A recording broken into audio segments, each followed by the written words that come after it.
When rookie Draymond Green checked into Game 6 of his first playoff series against the Nuggets, nothing was really expected of him. After averaging just 2.9 points and 3.3 rebounds per game, Draymond was seen as an intriguing prospect, but certainly not one who would go on to have a Hall of Fame career. To those watching closely though, the greatness that Draymond Green would go on to achieve was on full display. As headed into the fourth quarter, it looked like the Warriors had this series locked down, only the Denver Nuggets began to make a serious run, and suddenly the Warriors could not hit a shot. Tell you what, the last 2.5 minutes, they've been so solid. McGee, and he slams it home on a feed from Lawson, who brought the defense low on a 7-0 run, and a steal at the other end, and Lawson outside, Iguodala three, good! Andre Iguodala, a big-time triple. And so, with 4 minutes and 42 seconds left to go, the Denver Nuggets were at the free throw line with all of the momentum in the world when Draymond Green checked in for the last time. And as a rookie, Draymond shut the door on this series. As Steph Curry brought the ball up, you can see this graphic. The Warriors had not scored in over 4.5 minutes, but almost immediately, that would change. It's good to put the ball in Andre Miller's hands because you know he's seen so many playoff games and situations. Denver's on a 13-0 run. Green to the rack. In this fourth quarter, Draymond would score 9 points, the most by any players on the court, and more than triple his per-season average. Looking back, it is clear that Draymond's energy was certainly needed to pull out this win, but even with Draymond having the game of his career up until this point, the Golden State Warriors still almost completely choked this one away, Draymond included. Especially at home. Big screen by Fareed. That was on Thompson. Draymond Green with his 10th rebound. He's got the double-double, but picked up inside. 4-point game. Curry loses the ball. Denver gets it back. Lawson inside. Here's Golden State at the line. Good!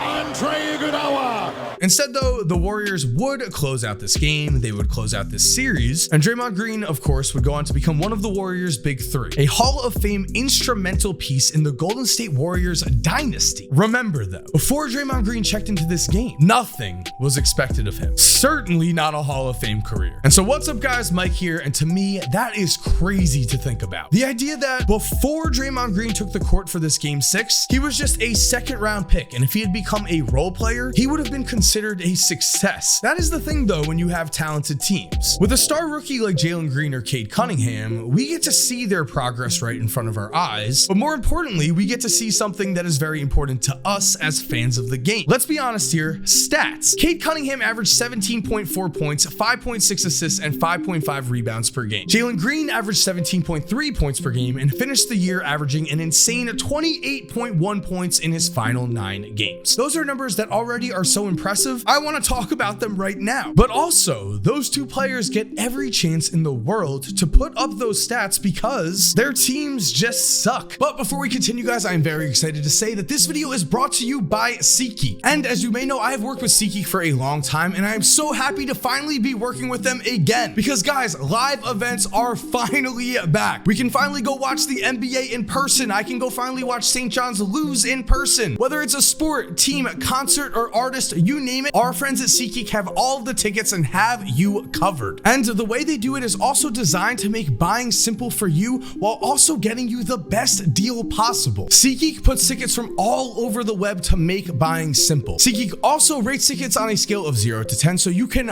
make sure you are getting a great deal. Green means good here, red means bad here. And personally, guys, I love this feature. I use it all the time myself. I mean, who doesn't want the best deal? And SeatGeek has that, and I have the best deal for you. Because right now, if you use the promo code 2KMike on your first order on SeatGeek, you are going to get $20 off of your tickets. Yes, that is $20 off of your tickets with the promo code 2KMike on your first purchase. The link to download SeatGeek and the link for my promo code are both going to be in the description right down below. Go download SeatGeek and use my promo code 2KMike to get $20 off your first purchase. Again, guys, personally, I do use SeatGeek all the time. I love them. Now back to the video. But what happens if you are a star rookie who just so happens to be playing on one of the best teams, if not the best team in the entire NBA? And so looking at this chart right here, we can find the Golden State Warriors' secret weapon. If we take a look at every single team in the NBA's roster, this includes the youngest, most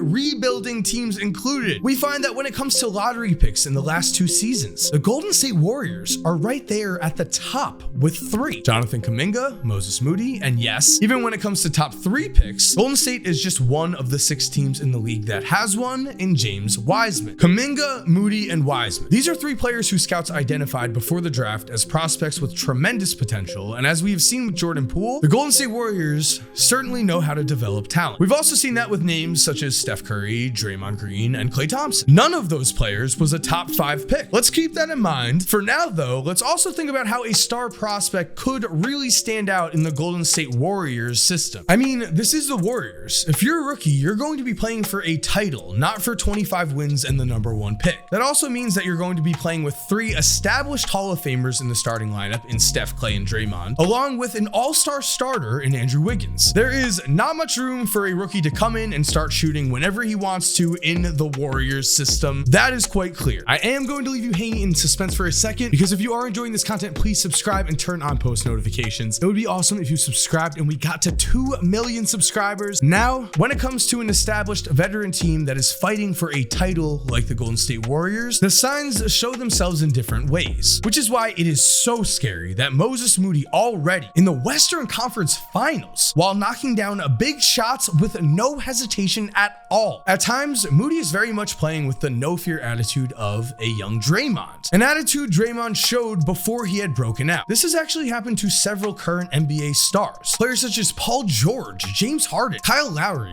Fred VanVleet, and DeJounte Murray all showed flashes of playoff greatness on great teams while they had older starters in front of them. Meanwhile, Jonathan Kuminga has put up even bigger numbers than Moses Moody, with 18 and 17-point outings against the Memphis Grizzlies in just his 2nd NBA playoff series ever. And as if that wasn't enough, Kuminga had another 17-point game in the Western Conference Finals. And in this video at least, I haven't even dug into James Weisman, the Warriors' former number 2 pick, the 7'2" giant / athletic freak of a center who is currently taking the playoffs off. Sure, some speculate that James Weisman might be too hurt and might never be the same player he could have been. But again, this is the Golden State Warriors, and others are saying that the Warriors are just playing this very safe and that James Weisman is a star in the making. A 7'2" star at center for the Golden State Warriors? How did they possibly manage this? Well, sometimes dynasties are actually born on the backs of injuries, as we saw when David Robinson went down for a Spurs team that won 59 games in 1996. They were one of the best teams in the league at that time, but when David Robinson got hurt in 1997, the Spurs won just 20 games, and thus were granted the number 1 pick, which they used to get Hall of Famer and possibly the greatest power forward ever, Tim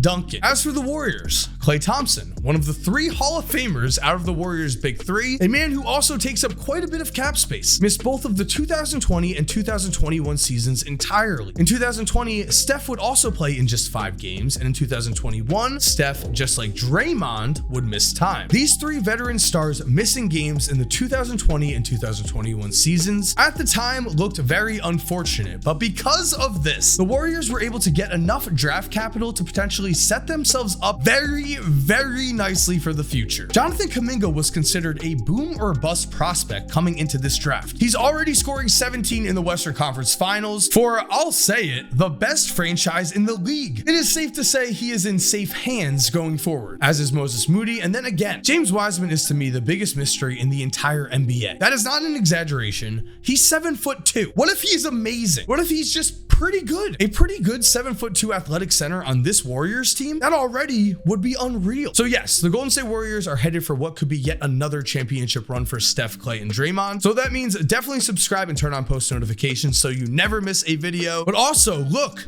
the Warriors are setting themselves up perfectly again. If you want a video on Jordan Poole, who has already emerged in this incredible Warriors development system, just say the word. For now, guys, for everyone who's already subscribed, thank you so much for supporting. You're awesome. We all know it. And as always, have an awesome day and cue that music. If you're still here while the music is cued, here are 2 videos I think you are definitely going to enjoy. I mean, personally, I think the one on the left might be more your style, but the one on the right looks pretty awesome too. Click one, let me know what you think. And again, have an awesome day.